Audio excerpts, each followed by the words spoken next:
Bom dia, meus amados. Hoje é quarta-feira, dia 20 de março de 2024. Vamos trabalhar aqui hoje um tema com o título A Quebra de Padrões. Neste tema também vamos abordar as doenças hereditárias, a genética das pessoas, as famílias, por que certas famílias têm membros que repetem o mesmo padrão continuamente. Também ali inclui-se as crenças, a predisposição de certas doenças, certos problemas, certos conflitos e como romper o elo desta corrente, ou seja, a quebra de padrão. Então, as famílias, como laboratórios de almas, elas são formadas ainda antes da encarnação. É lá no plano astral que as almas se encontram e de acordo com o que cada uma alma precisa trabalhar, ainda aqui neste mundo corpóreo, existem certas situações que são comuns para um grupo determinado de almas. E para facilitar o avanço, o progresso, a evolução de cada alma, elas traçam um plano, além do individual de cada uma, um plano coletivo, ou seja, um entrelaçamento de interesses aonde, numa família constituída depois da encarnação, fica tudo mais fácil, porque, como se diz, fica tudo em casa.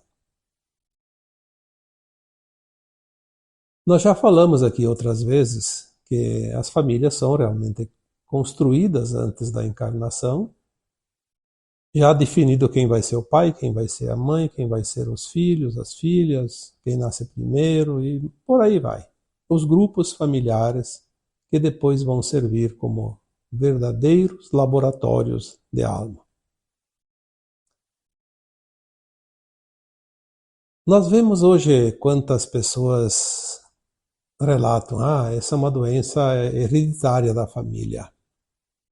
E a ciência mostra que sim, que certas doenças têm um certo grau e uma certa frequência dentro de determinadas famílias. Quando há uma pessoa no grupo, há a predisposição de outras pessoas do mesmo grupo também desenvolver com mais facilidade essa mesma doença, por exemplo. Aqui falamos agora de doença, depois podemos falar sobre outros tipos de problemas relacionados dentro de um grupo familiar.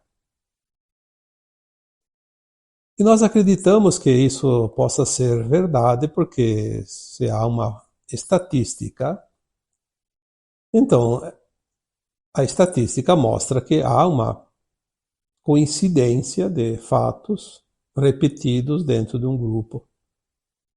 Mas se nós olharmos pelo lado espiritual, pelas leis de causa e efeito, pelas leis de ação e reação, nas encarnações sucessivas, se nós entendemos de fato o que a alma está fazendo neste planeta, no mundo de provas e expiações, as lições que precisa aprender, os erros e os acertos, nós vamos ver que certas situações que algumas pessoas vivenciaram no passado, elas se repetem agora dentro daquele grupo, para que haja uma possibilidade maior de cura, de avanço, em termos de consciência, em termos de evolução da alma.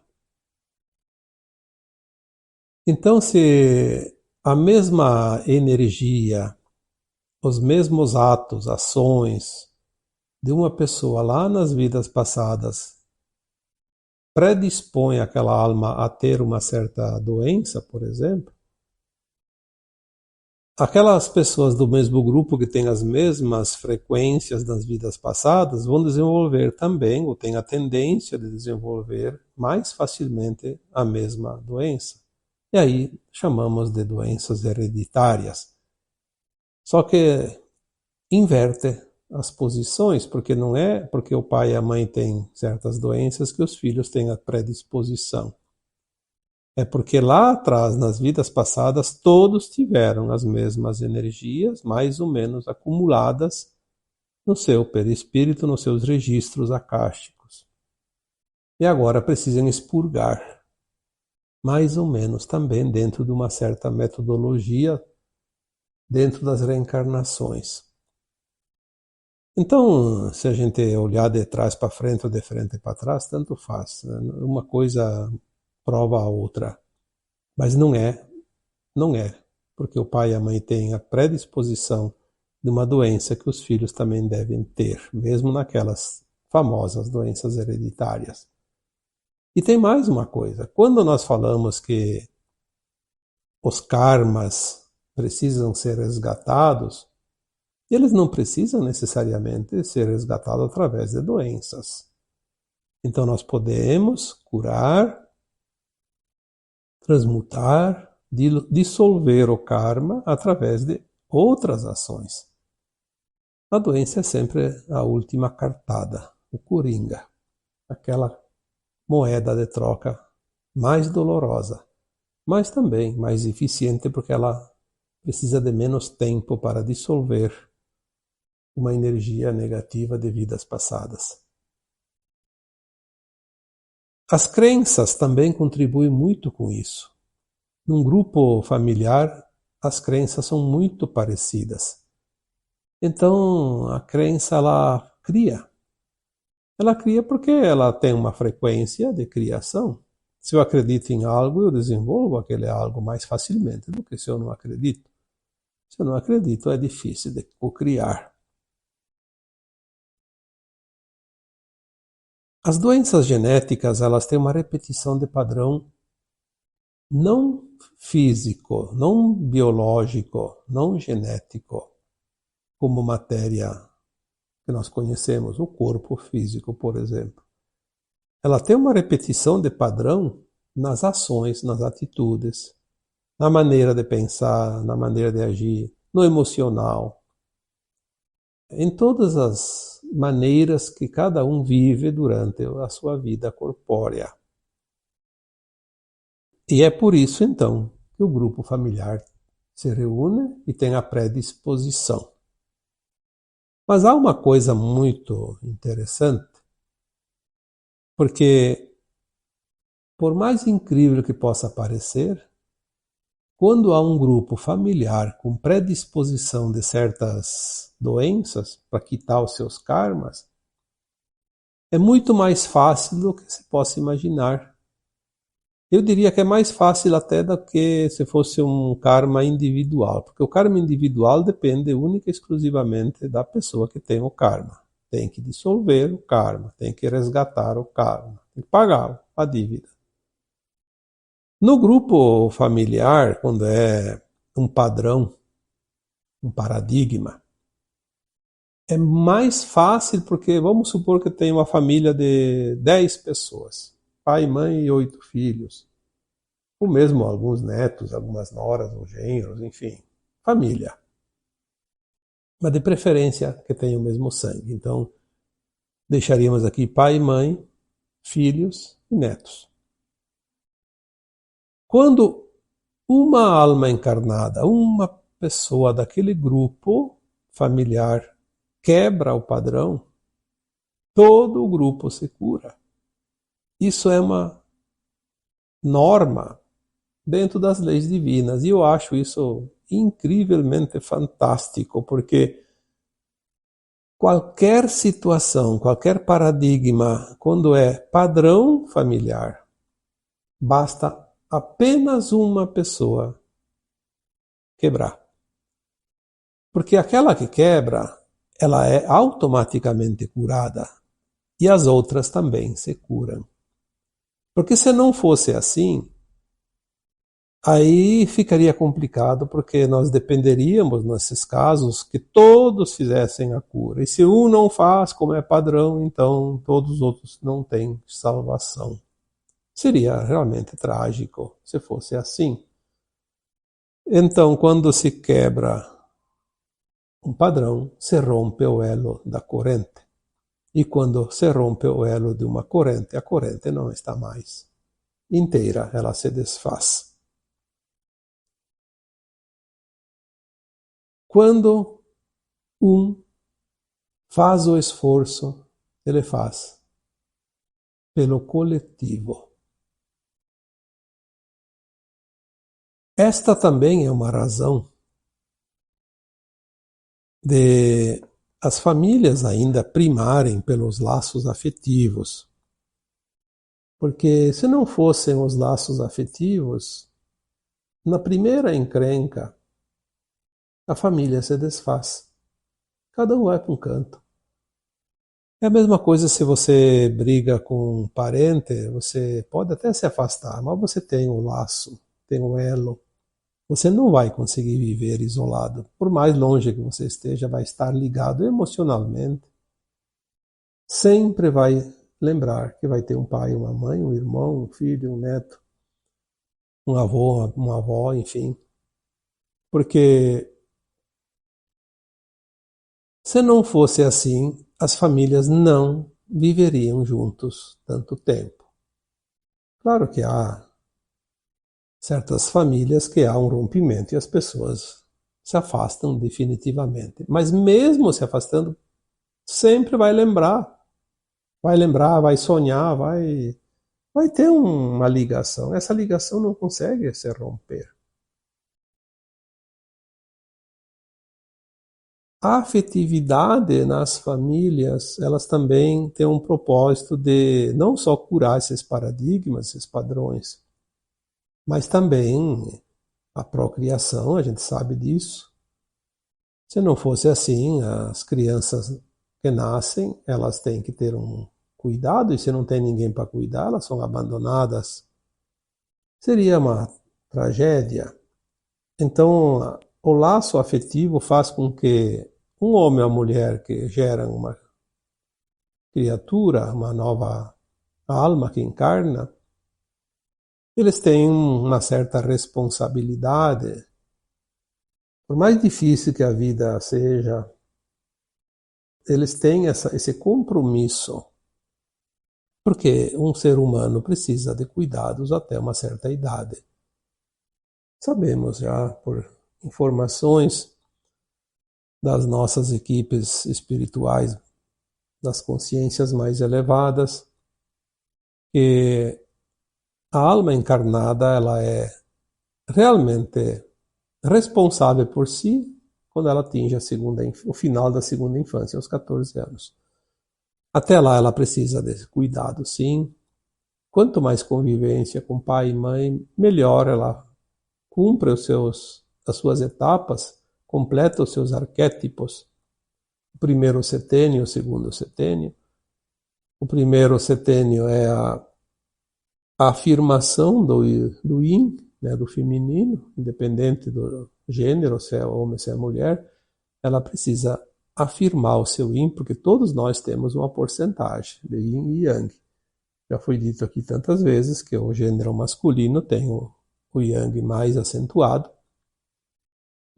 uma proporção maior, e o feminino tem o yin, uma proporção maior do que o yang. Esse equilíbrio é adquirido através da convivência com a mãe e com o pai, ou um substituto do pai. A mãe é quase que essencial, ela não dá para dispensar, até porque sem ela não há como gestar, como gerar.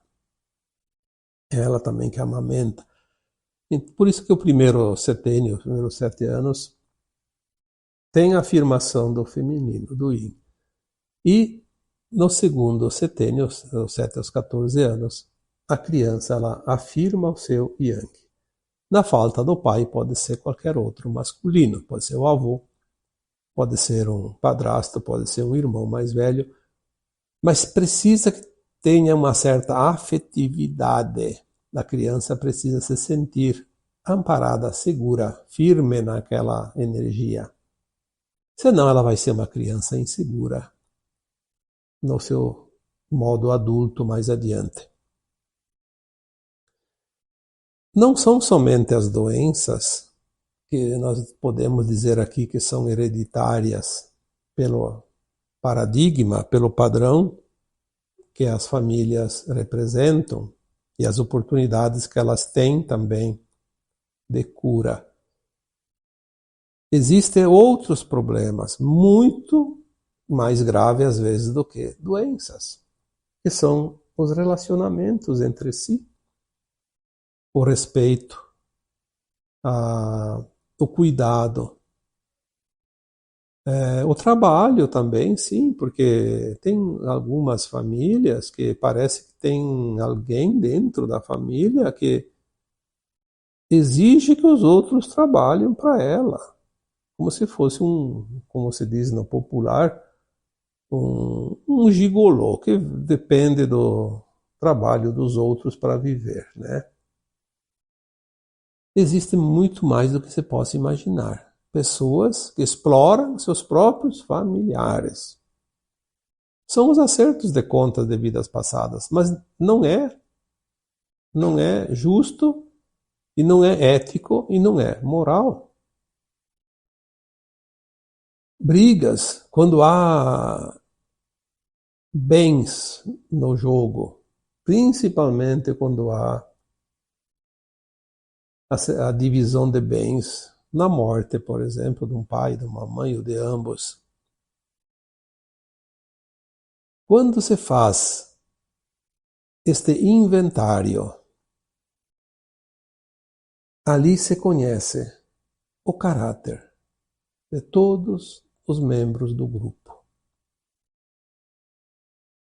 Não há outra maneira de conhecer as pessoas familiares com mais certeza e com mais assertividade do que quando se tem uma divisão de bens. Bom, isso eu nem preciso aqui falar muito porque vocês têm os exemplos, ou nas próprias famílias de vocês ou de algumas pessoas muito próximas. É muito triste isso. Eu sei porque as pessoas me enviam mensagens, eu recebo, como eu já disse tantas vezes, 80, 100 mensagens todos os dias, no particular, que elas me pedem orientações e relatam as suas encrencas familiares.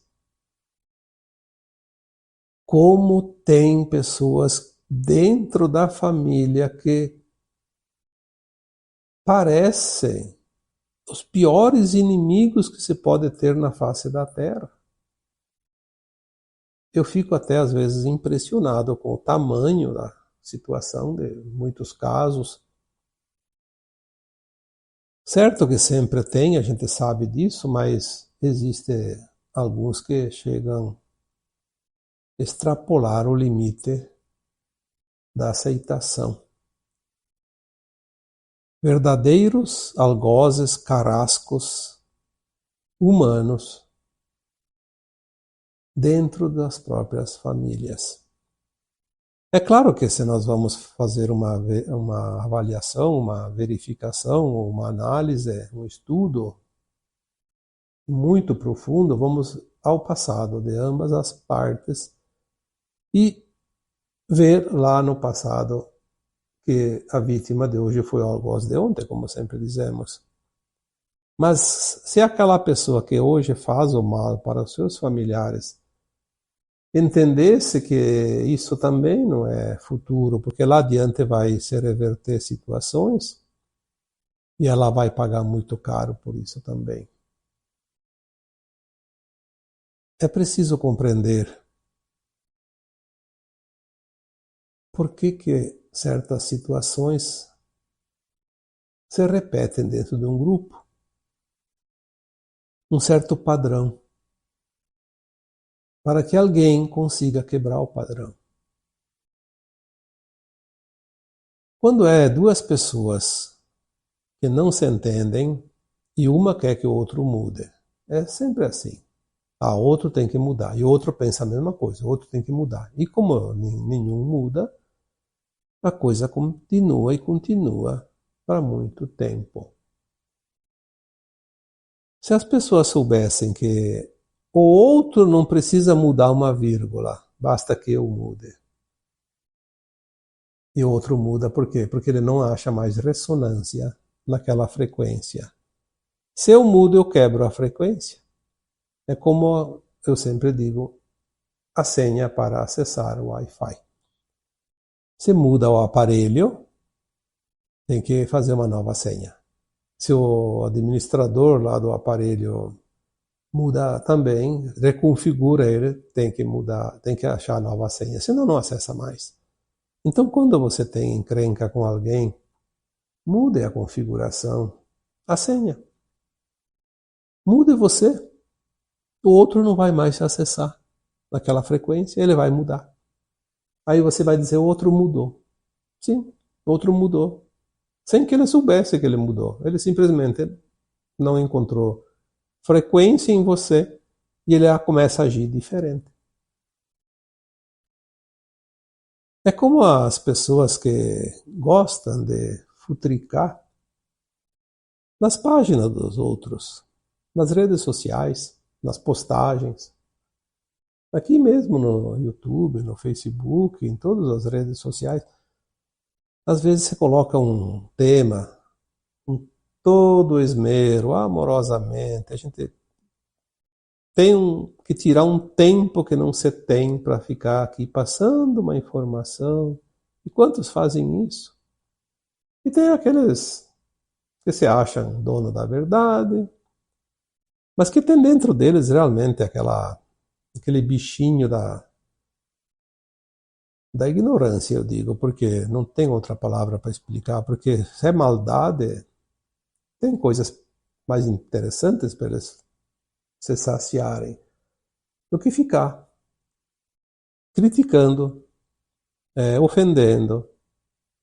Mas uma coisa todos nós sabemos, se nós não entramos na frequência, perde o acesso, perde a graça. E eles somem. Mas basta que um só mostre que viu, diga alguma coisa, pronto. Já está pronta a façanha, assim, já se realizou, porque foi visto, foi notado. Na verdade, são pessoas carentes, sofredoras, tristes, infelizes. Elas precisam de plateia, senão elas não conseguem se sentir gente, não conseguem se sentir notados. Devemos sim enviar amor, mas não dar corda. Há muito tempo eu trabalho nas redes sociais, desde 2009, 2010, e eu aprendi desde lá que nós não devemos discutir com ninguém, confrontar ninguém, porque aquele que quer o confronto, se ele não acha quem confronta, ele vai procurar outra turma, porque ali ele não se sente feliz. Quando nós quebramos esta frequência, nós quebramos um padrão também. Um padrão de energia. Não há mais como ligar. Num grupo familiar, quando um quebra o padrão, ele desarma toda aquela emboscada pronta para pegar todo mundo na rede. Então as intrigas familiares também são padrões. Há uma predisposição do grupo em discutir, em se confrontar por qualquer motivo, porque são desafetos de vidas passadas. E eles têm agora a oportunidade de se curar. Quando compreendemos isso, nós vamos compreender o outro. Se o outro está me incomodando, será que ele é o culpado? Será que ele tem que mudar? Se eu pudesse ver as vidas passadas, será que eu fiz alguma coisa? Com certeza. Lá, numa vida passada, fui eu a peça torta do jogo, que não encaixava. Hoje sofre as consequências. Lei de causa e efeito, ação e reação. Se nós olharmos para nós mesmos, por isso que o tema não precisa ser tão longo hoje, porque cada um pode avaliar a si mesmo, avaliar a sua própria família, o seu grupo, o paradigma de cada um. Mas lembre-se que aquele que hoje sofre é aquele que fez sofrer numa vida passada. Aquele que hoje é prejudicado numa disputa de herança, por exemplo, sempre tem um que passa a perna no outro, que quer a parte maior, e o outro, às vezes, para não arrumar muita encrenca, aceita. Ele está apenas restituindo aquilo que numa outra vida ele ficou a mais, tomou para si. Então, às vezes as pessoas me dizem assim, peça para a tua equipe espiritual que dê uma luz aqui, porque tem alguém da família que quer passar a perna em mim ou nos outros. Eu sempre digo assim, olha, lute pelos teus direitos através da justiça dos homens, mesmo que ela seja nem sempre justa, porque através de uma injustiça dentro da justiça dos homens se faz a justiça divina. Quando nós perdemos algo que é de direito aqui, é porque nós estamos simplesmente devolvendo algo que nós pegamos sem ter o direito numa vida passada. Ninguém fica com aquilo que não lhe pertence e ninguém perde o que é seu de direito. Na contabilidade da espiritualidade maior, a conta sempre fecha. O balanço final é sempre aprovado, sem perdas e sem ganhos, apenas o que é justo. Seja numa doença, seja numa disputa financeira, numa briga por hierarquias, num cargo dentro de uma empresa, numa disputa política, enfim, numa disputa de um esporte qualquer, uma competição qualquer. Às vezes até uma opinião que vai definir algo que tem importância bastante grande para determinada pessoa. Tudo tem uma perninha, como se diz, numa vida passada. Nada é acaso. E os padrões são oportunidades de se resolver os problemas do grupo. Espero que vocês tenham entendido alguma coisa hoje. E se tiver alguma situação dentro da tua família, procure compreender. Porque quando compreendemos, nós aceitamos. E quando compreendemos e aceitamos, nós soltamos. E quando nós soltamos, nós nos curamos. Estamos realmente dissolvendo uma dívida, um karma, uma situação mal resolvida numa vida passada. O presente momento é o nosso maior presente. Podemos resolver o passado e mudar o futuro, sempre. Então, agora eu vos deixo com o meu abraço de luz em cada um de vocês. Namastê.